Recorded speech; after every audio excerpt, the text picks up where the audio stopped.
Hello, welcome to the Erik Williamson Show. This is episode number 34. I'm your host, Erik Williamson. The show is focused on book reviews and business, sales, trading, and investing. My goal is to break down the actual worth studying, what's overrated, and what you can actually apply to improve your skills, income, decision making without wasting your time or money. Disclaimer: this podcast is for entertainment purposes only. This is not financial, legal, or tax advice or services. I'm not a licensed financial professional. Always do your own research. Consult with a licensed financial, tax professional, legal professional before making any decisions. Today episode is a review of a book, Total Money Makeover by Dave Ramsey, and I'll cover some ideas and key takeaways, strengths, and weaknesses. Who is actually what we're studying for, and so you can decide whether you want to invest in it. If you're getting value from the show, please rate and review on Spotify and Apple Podcasts. If you're watching on YouTube, make sure to like the video and subscribe to the channel. Let's get it. So this book is amazing. I am actually I got my certification from Financial Coaching Master Coaching. Based on a certified Dave Ramsey coach. I got my certification through him. And I read this book, Total Money Makeover. This is the second time I read it, and I want to talk about it. It's a great book. I'm actually going to do it in my life. Uh, but basically, uh, some of the things he says about winning and money is 80% behavior and 20% head knowledge. And I agree with that because I have a lot of head knowledge, but a lot is behavior. Uh, so uh, so debt is not really a tool, and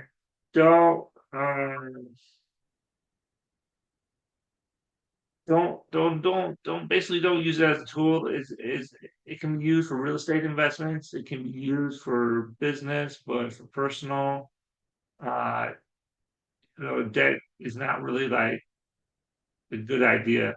It's better to be debt free on your personal, and then for your business. I'm not 100% agreeing with Dave Ramsey because a lot of the successful people I know use debt for real estate and business, and they're successful.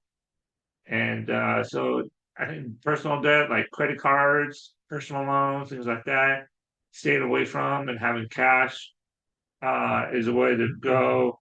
But basically, he talks about you don't need credit cards to buy a house. It's based on the credit score. I know when I was a banker, I used to refer home mortgages. There's a certain score, usually like it's 680, or if you have a 700 credit score, you get preferred treatment, you get a better rate. But basically, your credit score is comprised of certain components, and utilization is one of the biggest. And if you're utilizing your credit cards a lot, meaning you carry a lot of debt towards your limit, it's going to lower your score tremendously. And also inquiries, things like that.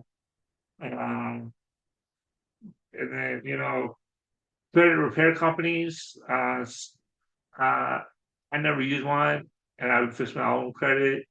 You can actually dispute inaccuracies on your credit report. So you can go to annualcreditreport.com, and if you find anything that's inaccurate, you can dispute it.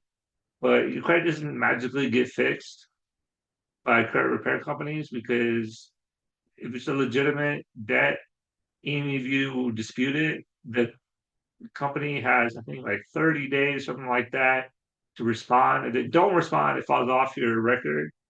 But if they do respond, then it's confirmed. So basically, it's something you can do yourself. And also one thing he talks about staying out of debt is having insurance. So I'm licensed in life and health, and I can speak to that. Health insurance, having the proper health insurance, is a big deal as far as staying out of debt because a lot of debt is medical debt. So if you don't have insurance and you go to the hospital, sometimes you can settle on it if you're on low income because sometimes they have nonprofit agreements with hospitals so they can discharge your debt. I know I did that to me when I was low income. I was able to discharge a lot of my medical debt. I had insurance, but my deductible and maximum out of pocket was high. So the deductible is basically what you need to pay before insurance kicks in, and maximum out of pocket is the max you pay before insurance covers 100% for covered situations. But having proper insurance like auto and home insurance, life insurance, long-term care, health insurance, and disability insurance is keeps you out of debt. As far as insuring medical debt, I remember having my brother's friend. I won't say his name, but he had like I think 70,000 or 90,000 in medical debt because he didn't have health insurance and he didn't realize the value of having health insurance, and he was unemployed at the time. So you know, it's a lot of money, and it took him for a long time and paid off. So that's why that's one way not to get in debt is getting insurance. So auto, make sure you have the right proper auto insurance. I'm not licensed in property and casualty. I am studying for my license, so I can't really talk to that much. But you can always talk to an insurance agent at like State Farm or Farmers, and they can educate you on auto and home insurance. And then also having disability is critical too, because if you were to get disabled, like me, I have a condition, bipolar, I get to the point I get disabled, I can't work no more, then disability insurance will generate income for you. It'd be income for a certain period of time or until you're age 65 or life, depending on the policy. Um, but insurance is critical. And then this is the key, having a written budget every month. And Dave Ramsey calls it zero-based budget, meaning you count for every single dollar. And this budget is something I use something from my coach. He has an Excel spreadsheet, keeps it on Excel. Basically, I type in all my expenses for the month. It tells me the exact day I run out of money or how much income I need to make to cover my expenses. So that every single month, towards the end of the month, as I look at my budget for the following month for all my expenses and make sure everything's accounted for. But basically, yeah, that's what I do. Um, I have the budget and I do it every single month, and that keeps me accountable and lets me know exactly where my money's going. Because the problem before doing Dave Ramsey and also what Coach said is that I had no idea when I would run out of money, and that's a problem. You got to know exactly the day you're going to run out of money with income or without, so that way you have clarity of how to budget your money, and that's what prevents you from getting in debt. Because I remember when I got into debt before, I think I had $10,000 in debt in my early 20s because I wasn't budgeting my money. So then I was always short, and I would have to buy groceries on credit card because I didn't have a budget every month to budget my groceries and everything like that. So I had clarity, and clarity is power in financial, personal finance. Having clarity. So that's why it's having an original written budget every single month. So it talks about the baby steps. So baby step one, saving 1,000 first. So saving $1,000. I'm at baby step number two, which is the debt snowball. That's where I'm at. I'm already at baby step one, which is $1,000 emergency fund. But baby step two is paying your snowball. So that's basically what you do is you list all your debts from smallest to largest. That's what I did. So I had a Google Doc. I list all my debts from smallest to largest, and then you pay off your smallest first, and then you take those payments that you're making on the smallest and you apply it to the next one. And then once that one's paid off, you take that payment to the next one. So let's say, for example, you have a credit card for $1,000 and your payment is $40 a month. So you pay off that $1,000. Now that $40 a month, let's say your next big debt is $5,000, and that payment is $100 a month. I'm gonna say I know the math might be a little off, but now you're gonna pay $140 a month.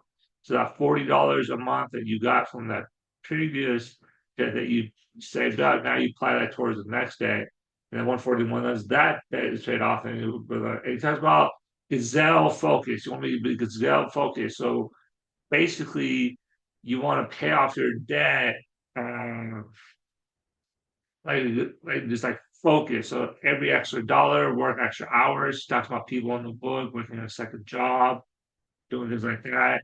Or if you're in variable income like me, if you're in sales, just focus on improving your sales and going from there.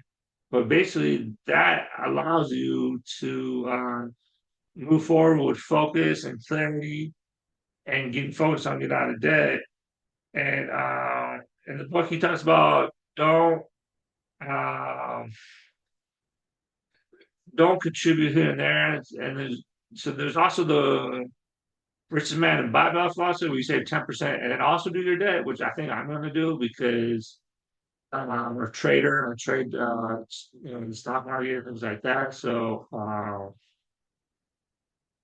I think that route's a little bit better for me, but for some people, it may be just good just to focus on your debt, pay it off. Uh, and then baby step number three is finishing your emergency fund. So finishing the emergency fund is good. That's you to get into. So he recommends 6 months, and if you have variable income, 12 months. Variable, like people who are in real estate, business owners, their income fluctuates a lot. 12 months emergency fund set up. So that emergency fund is critical because that baby step one, that $1,000 fund, it helps you with the emergency, and that's what prevents debt. There's a lot of debt is caused by surprises, a car repair, medical expense, birthday, um, holiday, Christmas. There's that. And you get that money saved, that $1,000 saved, that'll cover the majority of the small hiccups. Of course, if it's a huge expense, then you don't have to use credit and then pay it off. But most of credit card debt is accumulation of small purchases. It's not really one big purchase. A lot of times it's accumulation of going out to eat, buying a Porsche, or paying a medical expense, or emergency car repair. It's accumulation effect, and you know, and you want a 3 to 6 months emergency fund, and then finish step number four, invest 15% into your retirement. So building in retirement, so that's like your Roth IRA, your traditional IRA, 401k, um, building that nest egg for your retirement, and then there's five, save for college for your children. So college, so that's it. He talks about so that, and then baby step number six is pay off your home mortgage. So paying off your house. And then baby step seven, build wealth. So I'm on baby step number two. I am a coach, and I did the certification, and I agree with Dave Ramsey like 90%. 10% I do have some different philosophy, but that's not really for this podcast. That's maybe for another episode. So with that, buy the book. Great book. I'll put the link in the show notes. Buy the book, Dave Ramsey. You can also listen to I think he has a podcast, The Dave Ramsey Show. He has other books out there as well. And also you can find out Financial Peace University. If you go to church, some of the churches have his program in there. Overall, great book. Highly recommend. Buy the book. Also, if you need a Dave Ramsey certified coach, you can contact Dave Ramsey and go from there. And then they can help you with the coaching and go from there. So with that, this is the Erik Williamson podcast. This podcast is for entertainment purposes only. This is not financial, legal, or tax advice or services. I'm not a licensed financial advisor. Or do your own research to consult with a licensed financial professional, tax professional, or legal for making decisions. If you're getting value from the show, please rate and review on Spotify and Apple Podcasts. If you watch on YouTube, make sure you like the video and subscribe to the channel. Let's get it and take charge and have a great day.